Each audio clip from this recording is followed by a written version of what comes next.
ગરવા ગિરનારની તળેટીમાં આવેલા ભવનાથ મંદિર ખાતે 5 દિવસીય મહાશિવરાત્રીના મેળાનો પ્રારંભ થઈ ચૂક્યો છે। દર વર્ષે અહીં મોટી સંખ્યામાં દિગંબર સાધુઓ આવી પહોંચે છે।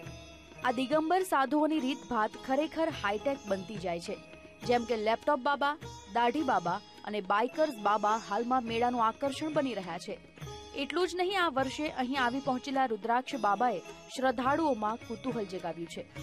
આપ જોઈ શકો છો તેમાં બાબાએ પોતાના સંપૂર્ણ દેહને વસ્ત્રને બદલે રુદ્રાક્ષથી ઢાંકેલું છે। આ બાબાનું નામ છે ભૈરવ બાબા, પરંતુ તેઓ રુદ્રાક્ષ બાબાથી જ હવે ઓળખાય છે। જગતના તમામ બંધનોને ત્યાગી ચૂકેલા આ સંતને પોતાના આરાધ્ય એવા શિવના પ્રિય રુદ્રાક્ષની લગ્ની લાગી છે। જો કે ભૈરવ બાબાનું કહેવું છે કે જે લોકો રુદ્રાક્ષ પહેરવાના નિયમોનું પાલન કરી શકે છે તેમણે જ રુદ્રાક્ષને ધારણ કરવો જોઈએ। તેમણે જણાવ્યું કે રુદ્રાક્ષ વસંત પંચમી, જેઠ મહિનામાં અને અષાઢ મહિનામાં જ દીક્ષા લઈ ધારણ કરી શકાય છે। बिना गुरु का रुद्राक्ष धारण करने वाला मनुष्य उसके पुण्य फल को प्राप्त नहीं कर पाता है, इसलिए गुरुमुख होना सबसे अति आवश्यक है। सबसे पहले गुरुमुख होकर के ही रुद्राक्ष धारण करे।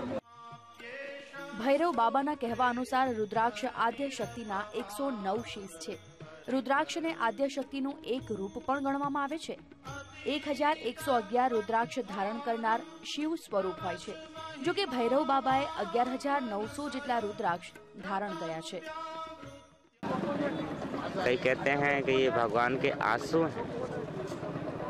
भगवान के आंसू नहीं, ये आदि शक्ति के रुंड हैं, जो भगवान भोलेनाथ ने 110वां रूप जब उनका अमर किया तो सुखदेव अमर हुए।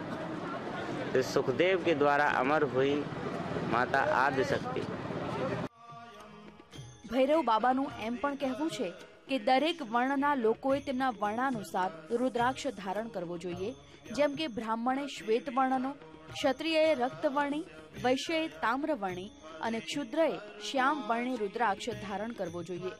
રુદ્રાક્ષ જો વર્ણાનુસાર ધારણ કરવામાં આવે તો જ તેનું પૂરું ફળ આપે છે।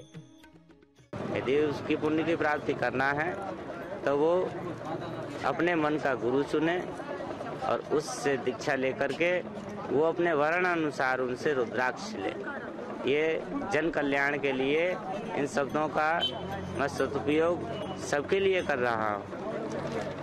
अगर ये मेरी बात जहाँ तक पहुँच रही हो, उन सभी महानुभावों से मेरा निवेदन है कि उसी वर्ण के हिसाब से रुद्राक्ष को धारण करें।